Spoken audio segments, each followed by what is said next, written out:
আজকে আমরা ব্যাকরণের একটি বিশেষ অধ্যায় আলোচনা করব। সেটির নাম হচ্ছে কি উপসর্গ। এর আগে কারক প্রসঙ্গে আমরা অনুসর্গ আলোচনা করেছি, সেটা নবম শ্রেণীর সিলেবাস মুক্ত, আর এই উপসর্গ নবম শ্রেণীতে আছে। এছাড়াও বিভিন্ন প্রতিযোগিতামূলক পরীক্ষায় উপসর্গ থেকে নানা ধরনের প্রশ্ন আসে। আজকে মূলত সেই বিষয়টি নিয়ে আমরা আলোচনা করব।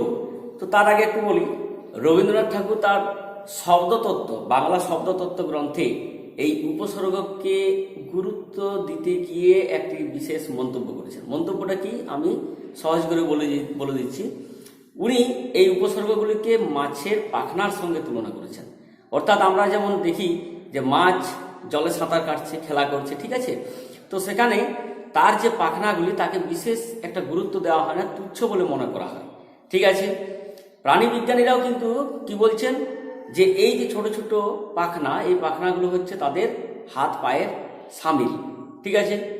তো ইউরোপীয় আর্য ভাষায় প্রেফিক্স এবং আমাদের ভারতীয় আর্য ভাষায় যে উপসর্গ, এই উপসর্গগুলি হচ্ছে কি সেই মাছের পাখনার মতো। কারণ এই পাখনাকে আমরা তুচ্ছ বলে জ্ঞান করলেও পাখনার সাহায্যে মাছ জলের মধ্যে স্বাভাবিকভাবে সামনে, পিছনে, ডান বাম ইত্যাদি জায়গায় স্বচ্ছন্দে বিচরণ করতে পারে। তা আমাদের বাংলা ভাষাতেও এরকম কতগুলি অব্যয় আছে যেগুলির সাহায্যে আমরা কি করি, ধাতুর পূর্বে সেই অব্যয়গুলিকে যুক্ত করে দিই এবং যুক্ত করার ফলে বিভিন্নভাবে আমরা তার অর্থ পাই। তাহলে এখানে বললাম যে ধাতুর পূর্বে অব্যয়, এটা মূলত সংস্কৃতের আদর্শে নির্মিত। আমরা ধীরে ধীরে বিষয়টিতে অগ্রসর হব। যখন বাংলা উপসর্গ বিষয়ে আলোচনা করব তখন দেখব যে অনেক সময় আমরা পদ বা শব্দ দিয়েও কিন্তু এই নতুন নতুন শব্দ তৈরি করতে পারব। তাহলে বিষয়টি আগে একটু আলোচনা করে নেওয়া যাবে, ঠিক আছে। তাহলে উপসর্গ, এই উপসর্গ যে শব্দটি, এই শব্দটিকে আমরা যদি বিশ্লেষণ করি তাহলে কি পাবো, উপ শ্রীজ ধাতু যুক্ত অ বা ঘন সমান অ, ঠিক আছে। এই উপ কথাটির অর্থ হচ্ছে আগে, আর শ্রীজ এই কথাটির অর্থ হচ্ছে স্থাপন। তাহলে কি দাঁড়াবে অর্থটি, উপসর্গ কথাটির অর্থ হচ্ছে আগে স্থাপন, অর্থাৎ এটাকে উপসৃষ্টি অর্থ আমরা ব্যবহার করি। এই বিষয়টি যে কোনো ব্যাকরণ বইয়ে পাওয়া যাবে, এটা নতুন কিছু বিষয় নয়, কিন্তু আমরা তার ব্যাকরণের বাইরে যেতে পারি না। সহজ করে বিষয়টি বোঝানোর জন্য এখানে বোর্ড ওয়ার্ক করা হলো এবং বিষয়টা আলোচনা করা হলো। ছাত্রছাত্রীরা নিজের নিজের বাড়িতে ব্যাকরণ বই দেখলেই বিষয়টি বুঝতে পারবে, সঙ্গে আমরা আছি, ঠিক আছে। তাহলে এখানে কি বলা হয়েছে যে একই ধাতু, এই ধাতুর পূর্বে বিভিন্ন ভাবে আমরা উপসর্গগুলি যোগ করছি এবং একটা ধাতুর পূর্বে অন্যান্য বিভিন্ন ধরনের উপসর্গ যোগ করে তার শব্দ সৃষ্টি করছি এবং সেই শব্দ থেকে ভিন্ন ভিন্ন অর্থ পাচ্ছি। এটা একটু দারুণ কিন্তু ইন্টারেস্টিং বিষয়। যেমন এখানে একটা উদাহরণ দিচ্ছি যে হ্রি ধাতু, এই হ্রি ধাতুর সঙ্গে একাধিক আলাদা আলাদা উপসর্গ যুক্ত করা হলো, ঠিক আছে। তাহলে এখানে হ্রি ধাতু সঙ্গে আলাদা আলাদা উপসর্গ দিয়ে কিভাবে আমরা বিভিন্ন অর্থ পাচ্ছি সেই বিষয়টি বোঝানো হচ্ছে। যেমন আমরা একে চলে যাচ্ছি যে আ, এই আ হচ্ছে উপসর্গ, তাহলে উপসর্গ বসিয়েছি কার পূর্বে বসেছি, ধাতুর পূর্বে। তাহলে হ্রি ধাতু এখানে আছে, তাহলে হ্রি ধাতুর পূর্বে আ উপসর্গ বসিয়েছি যুক্ত ঘন সমান কি হয়ে গেল, আহার। এই আহার প্রকারের অর্থ হচ্ছে ভোজন, একটি হলো। দুই, এখানে হ্রি ধাতু আছে যুক্ত ঘন প্রত্যয় হ, তাহলে হ্রি ধাতু এখানে কি করেছি প্র, এখানে যেমন আ বসিয়েছি এখানে প্র বসালাম, কিন্তু ধাতু একই আছে, ঠিক আছে প্রত্যেকটিতে। তাহলে প্র উপসর্গের সঙ্গে হ্রি ধাতু বসিয়ে আমরা পেলাম প্রহার। এই প্রহার কথাটির অর্থ হচ্ছে শারীরিক নির্যাতন। তাহলে এখানেও হ্রি ধাতু ছিল, এখানেও হ্রি ধাতু আছে, এখানে হ্রি ধাতুর সঙ্গে আমরা পেয়েছি আহার, এখানে হ্রি ধাতুর সঙ্গে আমরা পেলাম প্রহার, অথচ অর্থটা পাল্টে গেল। এটাকে আমরা বিভিন্ন ভাবে বাক্যে প্রয়োগ করতে পারি, ঠিক আছে।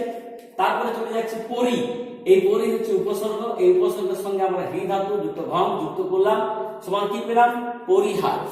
এই পরিহার কথাটির অর্থ হচ্ছে ত্যাগ করা, মানেটা পাল্টে গেল, অর্থটা পাল্টে গেল, ঠিক আছে। তারপরে চলে যাচ্ছে বি, বি হচ্ছে উপসর্গ, এই উপসর্গের সঙ্গে আমরা হ্রি ধাতু যুক্ত ঘন যুক্ত করলাম, কি পাচ্ছি, বিহার।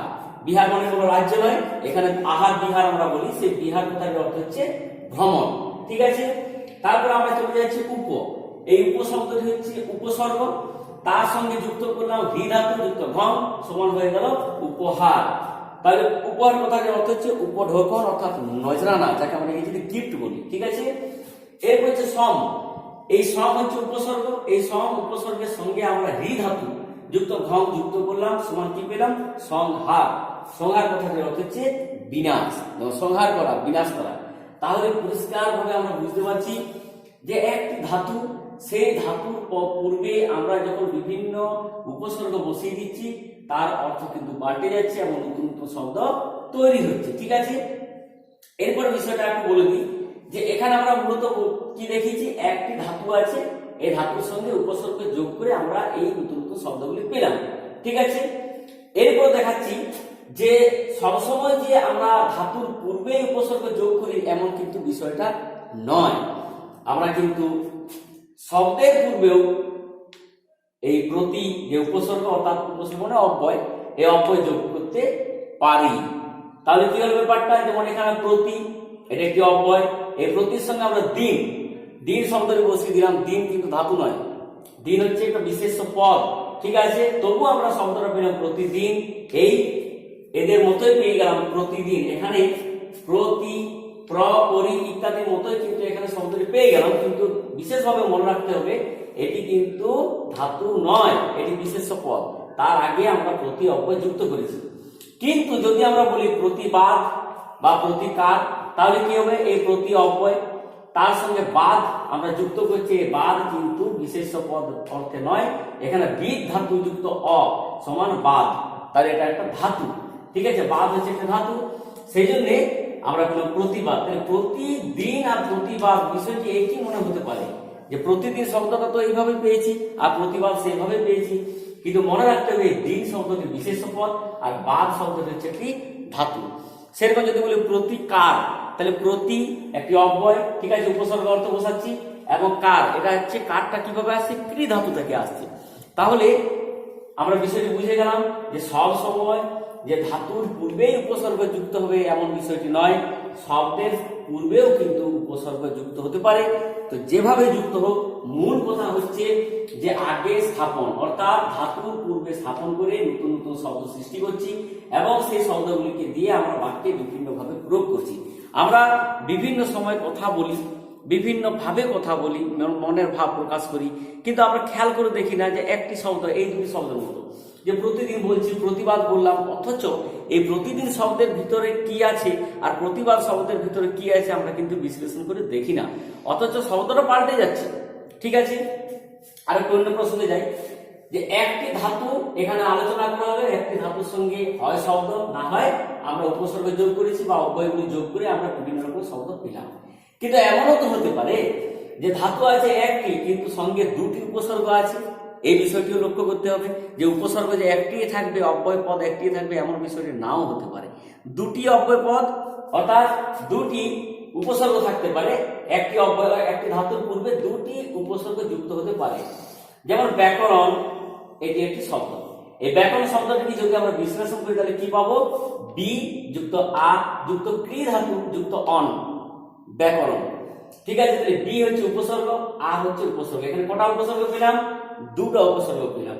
আর ধাতু কোনটি, ক্রি ধাতু, এই ক্রি কিন্তু একটি ধাতু, তাহলে একটি ধাতুর পূর্বে আমরা দুটি উপসর্গ পেয়ে গেলাম। ঠিক আছে, এইভাবেও কিন্তু আমরা এই শব্দগুলি পাই। এরপর আমরা চলে যাচ্ছি যে একটি ধাতু কিন্তু উপসর্গ আছে চারটি, কিভাবে দেখা যায়, যেমন সমবিব্যাহার। ঠিক আছে, এই সমবিব্যাহার শব্দটিকে যদি আমরা বিশ্লেষণ করি কি পাবো, সম যুক্ত অভি যুক্ত বি যুক্ত আ, এই 1 2 3 4 এই চারটি হচ্ছে উপসর্গ। ঠিক আছে, তাহলে একটি উপসর্গ পেয়েছি, দুটি উপসর্গ পেলাম, আর এখানে চারটি উপসর্গ পেলাম। সঙ্গে কি আছে, হৃ ধাতু, মানে হৃ ধাতুর পূর্বে এই উপসর্গগুলি যুক্ত হয়েছে।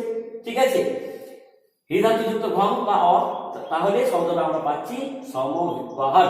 ঠিক আছে, সেই জন্য নোটস আকারে এখানে লিখে দিয়েছি যে বিষয়টি মনে রাখতে হবে যে সংস্কৃতে সমস্ত উপসর্গ অব্যয়, সংস্কৃতে যে উপসর্গগুলি আমরা বলছি এখানে যে ব্যবহার করা হয়েছে প্রত্যেকটি হচ্ছে অব্যয়।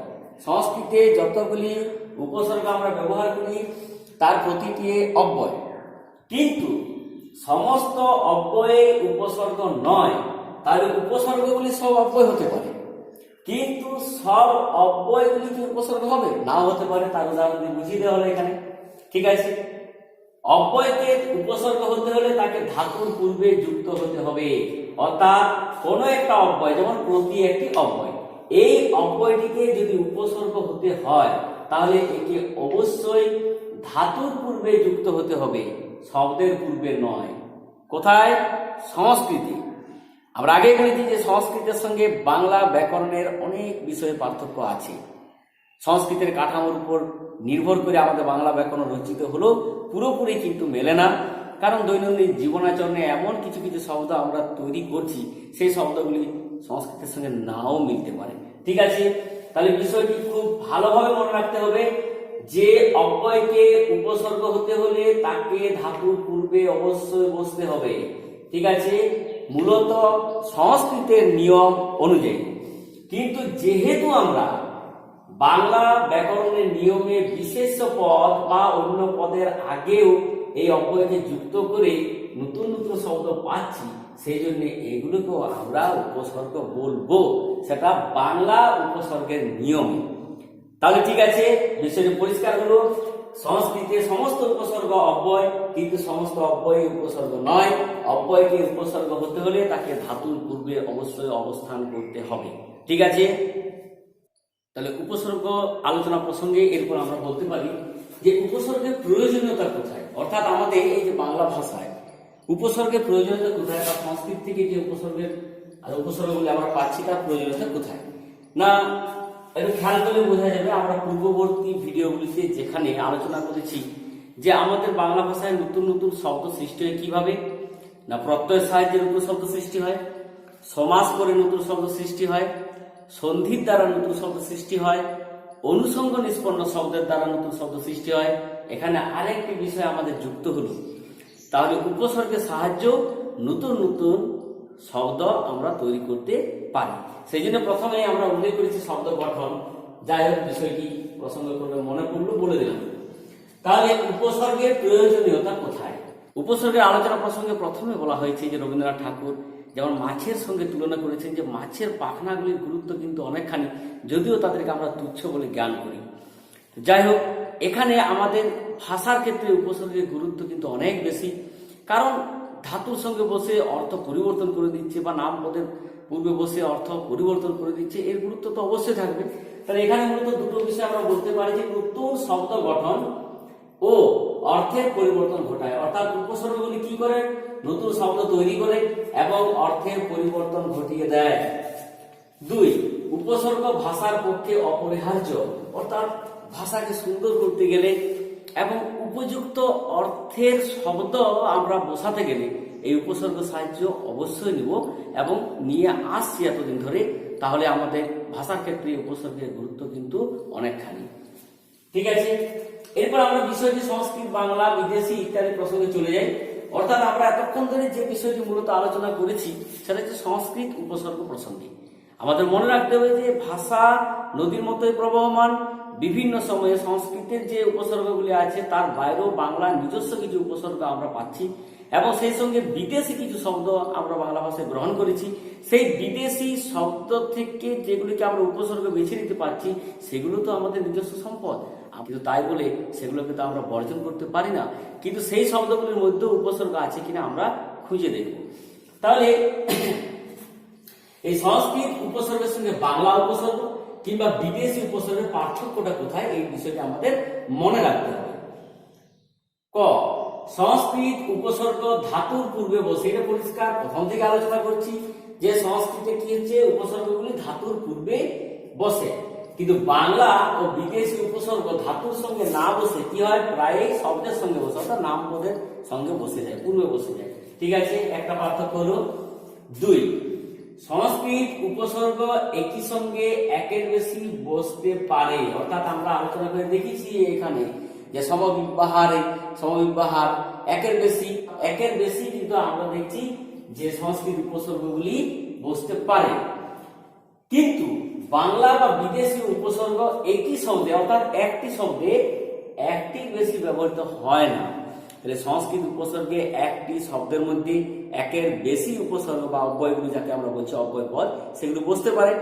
কিন্তু বাংলা বা বিদেশি উপসর্গের ক্ষেত্রে একটি শব্দে একটিই কিন্তু বসতে পারে। ঠিক আছে, তাহলে আমরা চলে যাচ্ছি এরপরে কাকে বলে, অর্থাৎ সংজ্ঞা প্রসঙ্গে। তাহলে উপসর্গ কাকে বলে, এখানে মূলত যে সংজ্ঞাটি আমরা দিচ্ছি সেটা সংস্কৃত উপসর্গের সংজ্ঞা। ঠিক আছে, তাহলে সংস্কৃত উপসর্গ অর্থাৎ উপসর্গ কাকে বলে? যে অব্যয় ধাতুর পূর্বে যুক্ত হয়ে, অব্যয়গুলি কি হচ্ছে? ধাতুর পূর্বে যুক্ত হচ্ছে, ধাতুর অর্থ পরিবর্তন করে। ধাতুর পূর্বে অব্যয়গুলি যুক্ত হচ্ছে এবং ধাতুর মানেটা পাল্টে দিচ্ছে, অথবা অর্থের বিশিষ্টতা দান করে, তাকে উপসর্গ বলে। তাহলে স্বাভাবিকভাবে প্রশ্ন আসতে পারে যে আমরা তাহলে উপসর্গ কাকে বলে কি লিখব?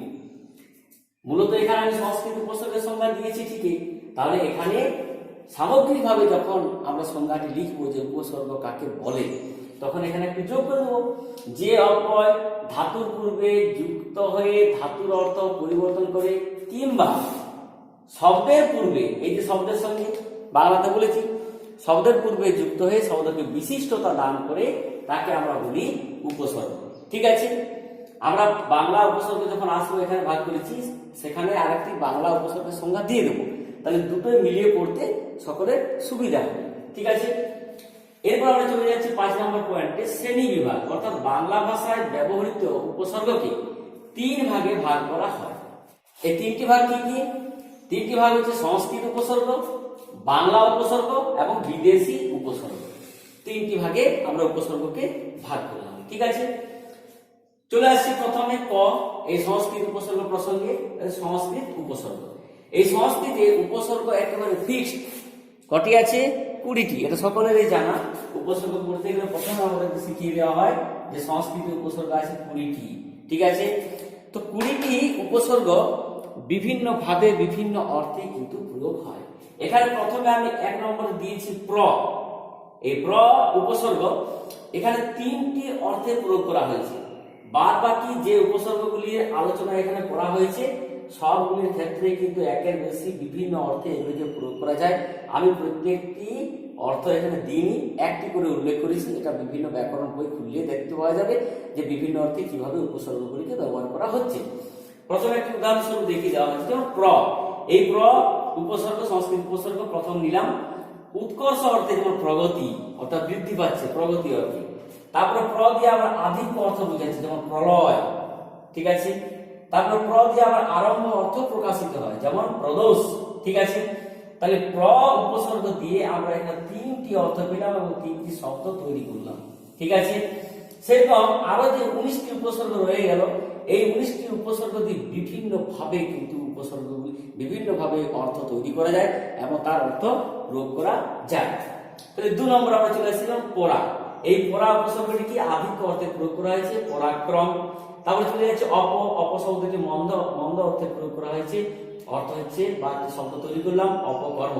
তারপরে সম অর্থাৎ সংযোগ অর্থে, সন্ধি। ঠিক আছে, সেরকম নি মানে এখানে ভিতরে অর্থে প্রয়োগ করা হয়েছে, নিবাস। অব অর্থে নিন্দা, যেমন অবজ্ঞা।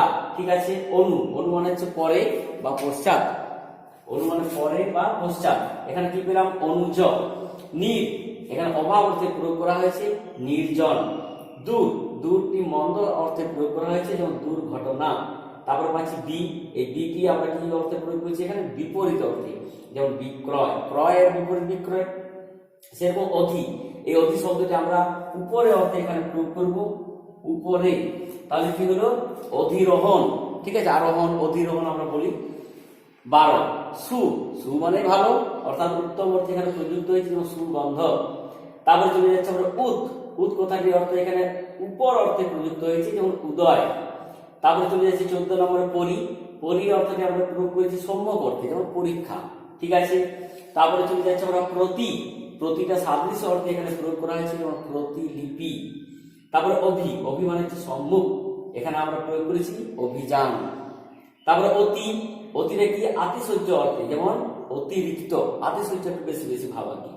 অপি মানে হচ্ছে ভিতরে বা উপরে দুটোই হয়, যেমন অপি নিহিতি। ব্যাকরণ আমাদের প্রসঙ্গটি আছে, সেই জন্য অপি নিহিতি শব্দটি এখানে দিয়ে দিলাম। 19 চলে যাচ্ছে উপ শব্দটি আমরা উৎকর্ষ অর্থে এখানে প্রয়োগ করেছি, যেমন উপদেশ। আর 20 চলে যাচ্ছে এই ঈষৎ অর্থে প্রয়োগ করা হয়েছে, যেমন আভাস। তাহলে 20টি উপসর্গ সংস্কৃতি আছে, সেই 20টি উপসর্গ এখানে মূলত একটি অর্থে প্রয়োগ করা হলো। এরপরও আমরা দেখেছি যে ব্যাকরণ বইয়ে উল্লেখ করা আছে যে 20টি উপসর্গ বাদ দিয়েও সংস্কৃতে আরো কয়েকটি উপসর্গ আছে যেগুলি উপসর্গের মতোই কিন্তু ব্যবহৃত হয়।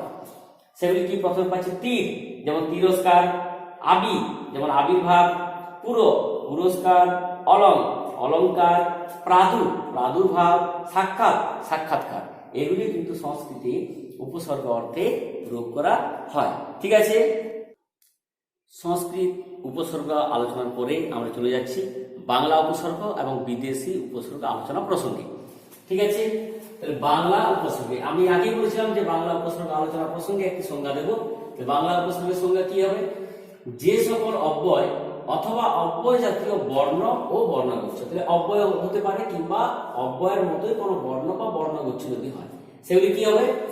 শব্দের পূর্বে বসে, ধাতুর পূর্বে কিন্তু নয়। বোঝা গেল?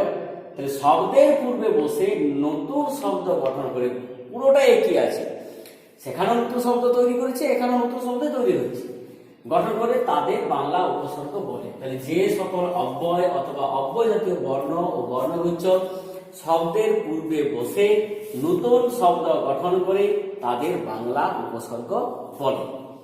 ঠিক আছে, যেমন আমরা সংস্কৃতে 20টি উপসর্গ পেয়েছি, এখানে বাংলাতে যে উপসর্গগুলি পাচ্ছি উল্লেখ করা হলো, মূলত একটি করে দিলাম, সবগুলো উদাহরণ দেওয়া এখন সম্ভব নয়। এক, অ, ওনা বা আ, এই তিনটি একই সঙ্গে করা আছে। এই তিনটি কি কি অর্থে প্রযুক্ত হয়? এখানে না বা মন্দ অর্থে হতে পারে, ঠিক আছে, আবার অন্য অর্থ হতে পারে, পরে যাচ্ছে। তাহলে না বা মন্দ অর্থে যখন আমরা প্রয়োগ করেছি অ, অনা বা আ, এই বর্ণ বা বর্ণগুচ্ছ বলা হয়েছে, বর্ণ বর্ণগুচ্ছ, তাহলে অ হচ্ছে বর্ণ, অনা বর্ণগুচ্ছ। ঠিক আছে, এগুলি কি হচ্ছে? অব্যয় জাতীয় বর্ণ বটে বা অব্যয় ওঠে, এগুলি শব্দের পূর্বে বসছে। ঠিক আছে, যেমন অ, আ এগুলো বসে, যেমন উদাহরণটা বলে নিই। যেমন তাহলে অ, অনা, আ এটি মূলত না বা মন্দ অর্থে যখন আমরা প্রয়োগ করি শব্দটি কি হয়? যেমন অমিল, তাহলে অ আগে বসেছে শব্দের আগে, ঠিক আছে, অমিল, অনাবৃষ্টি, আ গাছা, তাহলে অ দিয়ে এখানে বসেছে একটা, প্রথমে অ পেয়েছি অমিল, ওনা দিয়ে পেলাম অনাবৃষ্টি, আর আ দিয়ে পাচ্ছি আগাছা। তিনটের উদাহরণ দেওয়া হয়েছে। ঠিক আছে, দুই, আবার অ এবং আ এই দুটি বর্ণ দিয়ে স্বার্থে অর্থে প্রয়োগ করা হয়। যেমন অঘোর, আ কুমারী, অর্থাৎ কুমারী শব্দটি এখানে আ কুমারী অর্থে প্রয়োগ করা হয়েছে। তাহলে এটি স্বার্থে অর্থে প্রয়োগ করা হলো অ আর আ, কিন্তু এই অ আর আ কে যখন আমরা সাদৃশ্য অর্থে প্রয়োগ করব তখন কি পাবো? আ কাঠ, অর্থাৎ কাঠের মতো, আ কাঠ কাঠের মতো। একই লাইনে উদাহরণটা দেওয়া আছে। ঠিক আছে, তিন নম্বরে চলে যাচ্ছে কু। কু কথাটির অর্থ তো নিন্দা অবশ্যই হবে, সু মানে ভালো হলে কু অবশ্যই খারাপ হবে। তাহলে কু হচ্ছে কু কাজ, নিন্দা অর্থে। দর, এখানে ঈষৎ অর্থে ব্যবহার হয়েছে, দর কাঁচা। নি বা নি, এটা না অর্থে দুটোই ব্যবহৃত হয়, যেমন নিখুঁত। আচ্ছা, পাতি বা পাত দুটো অর্থে, ক্ষুদ্র বা নিকৃষ্ট অর্থে, যেমন পাতি হাঁস, ক্ষুদ্র অর্থে ছোট হাঁস। বি আর বে, এই বি বে নাম বা নিন্দা অর্থে ব্যবহৃত হয়, যেমন বিজোড়। ঠিক আছে, ভর আর ভরা এই দুটি পরিপূর্ণ অর্থে ব্যবহৃত হয়, ভর দুপুর, ভরা নদী। ভর দিয়ে হচ্ছে ভর দুপুর, আর ভরা দিয়ে ভরা নদী। ঠিক আছে, রাম, পুরাতন পদ্ধতিতে বলি, পুরাতন ব্যক্তিরা প্রথমে গুনতি শুরু করতেন, রাম 2 3। এই রাম কথাটির অর্থ এখানে বুঝে নিই। রাম এখানে বৃহৎ অর্থে প্রয়োগ করা হয়। ঠিক আছে, কিন্তু এখানে রাম শব্দটিকে আমরা রাম ছাগল অর্থে উদাহরণটা দিয়েছি। ঠিক আছে, তারপরে স, স হচ্ছে শহীদ। শহীদ অর্থে যেমন স লাজ, অর্থাৎ লজ্জার সঙ্গে, লাজের সঙ্গে। ঠিক আছে, শহীদ। হা, হা মানে এখানে হত বা বিগত, যেমন হা ভাতে। ঠিক আছে, আচ্ছা, এরপরে আমরা এই বাংলা উপসর্গ প্রসঙ্গে আলোচনা করলাম। তারপরে চলে যাচ্ছি গ। এখানে মূলত খুব বড় বিষয় নয়, সেই জন্য একটি মধ্যে আলোচনা করে নিচ্ছি যেহেতু জায়গা ছিল। তাহলে গয়ে আমরা পাচ্ছি বিদেশি উপসর্গ। বিদেশি উপসর্গ বলতে কি বুঝি? বাংলায় বিদেশি শব্দ যখন অন্য কোনো শব্দের পূর্বে, বাংলাতে কোন একটা বিদেশি শব্দ কি হচ্ছে, অন্য কোনো শব্দের আগে উপসর্গের কাজ করে, আগে বসছে, বসার পরে উপসর্গের মতো কাজ করছে, তখন তাকে আমরা বলছি বিদেশি উপসর্গ। তাহলে বিদেশি শব্দটা আমাদের বাংলায় কোনো একটা শব্দের আগে বসছে এবং উপসর্গের মতো ব্যবহৃত হচ্ছে, তাকে আমরা বলছি বিদেশি উপসর্গ। ঠিক আছে, যেমন বিদেশি শব্দ এখানে ফার্সি, ফার্সি শব্দগুলিকে এক জায়গায় করা হয়েছে এবং ইংরেজি শব্দগুলিকে এক জায়গায় করা হয়েছে। যেমন ফার্সি গড়, এই গড় শব্দটি না বা বিপরীত অর্থে প্রযুক্ত, যেমন গড় মিল, অর্থাৎ মিল নেই। দর, দর অর্থাৎ অধীন, যেমন দর পত্তনী, অর্থাৎ যার অধীনে। এবারে নিম, নিম মানে হচ্ছে অর্ধ, নিম রাজি অর্থাৎ অর্ধরাজি, মানে পুরোটা রাজি নয়, নিম রাজি, ঠিক আছে। ফি, ফি মানে প্রত্যেক অর্থে, ফি বছর, ফি সন মানে বছর বছর। বদ, বদ মানে মন্দ অর্থে, যেমন বদনাম। বে, বে মানে এখানে না অর্থে, বেমানান অর্থাৎ মানাচ্ছে না। সা অর্থাৎ উৎকর্ষ অর্থে, যেমন সাজওয়ান উন্নত অর্থে, উৎকর্ষ অর্থে। হর, হর মানে প্রত্যেক, যেমন হর রোজ অর্থাৎ প্রতিদিন, প্রত্যেক দিন, ঠিক আছে। এরপরে ইংরেজি শব্দ আমরা পাচ্ছি, যেমন ফুল, ইংরেজি শব্দ FUL, ফুল, বাংলা ইংরেজি ফয়রসুল ফুল। ফুলটা সম্পূর্ণ অর্থে ব্যবহার করা হয়েছে, যেমন ফুল হাতা, ফুল মোজা, ঠিক আছে। ফুল টিকিট, সেরকম হাফ, এই হাফ মানে তার উল্টো হবে অর্ধ হবে, তাহলে হাফ হাতা হবে, হাফ মোজা হবে, হাফ টিকিট হবে, ঠিক আছে। তারপর হেড, HEAD, হেড, হেড মানে হচ্ছে প্রধান, তাহলে প্রধান অর্থে এখানে ব্যবহার করেছি, যেমন হেড পণ্ডিত, ঠিক আছে। হেড অফিস, সেটা ইংরেজি শব্দ পুরোটাই বলি, কিন্তু আমরা বাংলাতেও ব্যবহার করি। মিনি, মিনি অর্থ ক্ষুদ্র অর্থ, মিনি বাস মানে ছোট বাস, ঠিক আছে, ছোট গাড়ি। তাহলে আমরা মূলত এই বাংলা উপসর্গ, বিদেশি উপসর্গ, তার পূর্বে সংস্কৃত উপসর্গ, তিনটি উপসর্গে আলোচনা করলাম, অর্থাৎ উপসর্গের শ্রেণীবিভাগ আমাদের এখানে শেষ হলো। এরপর আমাদের দুটো টুকরো বিষয় আছে, সেই বিষয়টি এখানে একই সঙ্গে আলোচনা করে দিচ্ছি। প্রথমত উপসর্গ এবং অনুসর্গের মধ্যে পার্থক্য কোথায় আছে, আর দ্বিতীয় কথা হচ্ছে উপসর্গ এবং প্রত্যয়ের মধ্যে মিল বা অমিল কোথায় আছে, এই বিষয়টা আমরা একটু দেখে নিই, ঠিক আছে। আমরা চলে যাচ্ছি উপসর্গ ও অনুসর্গের মধ্যে পার্থক্য। ক, উপসর্গ ধাতু ও নাম পদ, লিখতে ভুলে গেছিলাম, ঠিক আছে। উপসর্গ ধাতু ও নাম পদের পূর্বে বসে। উপসর্গ কোথায় বসে, ধাতুর পূর্বে বসে কিংবা নাম পদের পূর্বে বসে, বাংলার ক্ষেত্রে এটা, সংস্কৃতের ক্ষেত্রে, ঠিক আছে। দিয়ে বসার পরে কি করে, ধাতুর অর্থকে নিয়ন্ত্রিত করে। তাহলে উপসর্গ ধাতু ও নাম পদের পূর্বে বসে ধাতুর অর্থকে নিয়ন্ত্রিত করে। অন্যদিকে অনুসর্গ কি করে, শব্দের পরে বসে, শব্দের পরে বসে কি করে, তার পূর্বপদের অর্থকে স্পষ্ট বা নির্দিষ্ট করে দেয়, ঠিক আছে। যেমন আ হ্রি, অর্থাৎ ধাতুর পূর্বে বসেছে আ, এটি অব্যয় পদ মানে উপসর্গ হিসেবে বসছে, সেই জন্য হলো আহার, এটি উপসর্গ, ঠিক আছে। এরপরে তার জন্য বই, এখানে জন্য বই অর্থাৎ একটি শব্দ তার পূর্বে বসেছে জন্য, এই জন্যটা হচ্ছে অনুসর্গ, অর্থাৎ নির্দিষ্ট করে দিচ্ছে যে কার জন্য না তার জন্য বইটা, এটা স্পষ্ট বা নির্দিষ্ট করে দিচ্ছে অনুসর্গ, ঠিক আছে। খ, উপসর্গের অধিকাংশ অব্যয়, উপসর্গের যেগুলি আছে মূলত সংস্কৃতে সেগুলো সবগুলোই অব্যয়। আর অনুসর্গ হিসাবে অব্যয় ছাড়াও বিশেষ্য ও অসমাপিকা ক্রিয়াপদ বসতে পারে। অনুসর্গ হিসেবে বিশেষ্য এবং অসমাপিকা ক্রিয়াপদ বসতে পারে। অনুসর্গ প্রসঙ্গে আমরা একটু পূর্বে আলোচনা করেছি, দেখে নিতে পারেন। তাহলে এখানে আমরা উপসর্গ প্রথম উদাহরণ দিয়েছিলাম প্রতিকার, এই প্রতিটা হচ্ছে কি অব্যয় পদ, কিন্তু এই রাস্তা দিয়ে যাও, এখানে দিয়ে হচ্ছে অসমাপিকা ক্রিয়া, দিয়েটা, ঠিক আছে। 3, উপসর্গ নতুন শব্দ গঠন করে, কিন্তু অনুসর্গ শব্দ বিভক্তি হিসেবে কাজ করে, কার ক্ষেত্রে আমরা দেখেছি। তাহলে উপসর্গ নতুন নতুন শব্দ গঠন করছে, কিন্তু অনুসর্গগুলি শব্দ বিভক্তি হিসেবে কাজ করে। 4, উপসর্গ শব্দ বা ধাতুর সঙ্গে একাত্ম হয়ে যায়, যে প্রতিকার, ঠিক আছে, প্রতিবার একেবারে একাত্ম হয়ে যাচ্ছে, ঠিক আছে।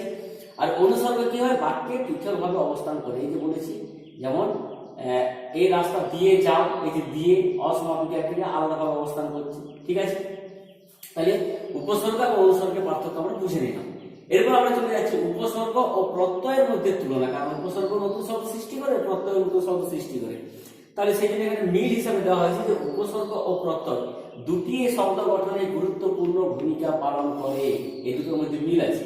আর কি, দুটি হচ্ছে বর্ণ বা বর্ণগুচ্ছ, কোনটি, উপসর্গ বর্ণ বর্ণগুচ্ছ একসঙ্গে হতে পারে, আর প্রত্যয় হচ্ছে বর্ণ বা বর্ণগুচ্ছ, ঠিক আছে। এবার আমরা বৈশাখ দৃশ্যে চলে যাচ্ছি, অর্থাৎ পার্থক্য, এটা হচ্ছে অমিল। তাহলে পূর্বেরটা হচ্ছে মিল, এখানে হচ্ছে অমিল। এই অমিল কি, উপসর্গ ধাতুর পূর্বে বসে, বাংলায় বসে ব্যতিক্রম, কারণ শব্দের পূর্বে বসছে, ঠিক আছে। উপসর্গ ধাতুর পূর্বে বসে, যেমন আ যুক্ত ক্রি ধাতু সমান আকার। অন্যদিকে কি হয়, প্রত্যয় ধাতু বা শব্দের পরে বসে, পূর্বে বসে না, প্রত্যয়টি ধাতু বা শব্দের পরে বসে, যেমন ক্রি ধাতু যুক্ত অপ্রত্যয় সমান কার্য, বোঝা গেল। তাহলে উপসর্গ ধাতুর পূর্বে বসছে, আর এখানে এই প্রত্যয়গুলি কি করছে, ধাতু বা শব্দের পরে বসছে। উপসর্গ ধাতুর অর্থ পরিবর্তন করে, উপসর্গ কি হয়, একটা ধাতুর অর্থকে পরিবর্তন করে দেয়, নতুন নতুন শব্দের অর্থ আমরা, শব্দগুলির অর্থ আমরা পাই। প্রত্যয় কি করে? ধাতুর অর্থকে বিশিষ্টতা দান করে, অর্থাৎ ব্যাপারটা একই কিন্তু একটা সূক্ষ্ম পার্থক্য আছে। ঠিক আছে। গ, উপসর্গ নতুন শব্দ তৈরি করে। উপসর্গ নতুন শব্দ তৈরি করে তো ঠিক আছে, সেটা অনুসর্গ প্রত্যয় তো নতুন শব্দ তৈরি করে, কিন্তু এখানে একটু বিষয়টা বুঝে নিতে হবে যে প্রত্যয় শুধু নতুন শব্দ নয়, অনেক সময় নতুন ধাতুও তৈরি করে। ঠিক আছে, ধাতু তৈরি করে প্রত্যয় যখন আমরা আলোচনায় যাব তখন দেখাবো বিষয়টি কিভাবে তৈরি করছে। উপসর্গ বর্ণ বা বর্ণ সমষ্টি হওয়া সত্ত্বেও অব্যয়। তাহলে উপসর্গগুলি বর্ণ বা বর্ণ সমষ্টি বলা হয়েছে যে এগুলো বর্ণ বর্ণ সমষ্টি, কিন্তু হলে কি হবে? সেগুলো কিন্তু অব্যয়ের কাজ করছে, কিন্তু প্রত্যয়গুলি কি? বর্ণ বা বর্ণ সমষ্টি, অব্যয় নয়। ঠিক আছে, তাহলে আশা করছি বিষয়টি সকলেই বুঝতে পেরেছেন বা ছাত্রছাত্রীরাও বুঝতে পেরেছ। আমরা নবম শ্রেণীর এই উপসর্গ বিষয়টি আলোচনা করলাম। পূর্বে বলেছি শুধু নবম শ্রেণী নয়, সিলেবাস ধরে আমি আলোচনা করিনি, যাতে সকলেরই কাজে লাগে। সেই জন্যই আমরা বিভিন্ন বই থেকে সংগ্রহ করে যতটা সম্ভব যা কিছু বৈশিষ্ট্য উপাদান আছে এক জায়গায় নিয়ে এসে আলোচনা করছি। নতুন নতুন তো ব্যাকরণ আমরা সৃষ্টি করি না, বিভিন্ন বইপত্র ঘেঁটে পড়ে সকলের যাতে কাজে লাগে সেই হিসাবে বিষয়টিকে একটু সাজিয়ে নিই। বিষয়টি ভালো লাগছে। সকলে ভালো থাকুন, সুস্থ থাকুন, আনন্দে থাকুন। সকলকে ধন্যবাদ জানিয়ে আজকে এই উপসর্গ অধ্যায়টি আমরা শেষ করি।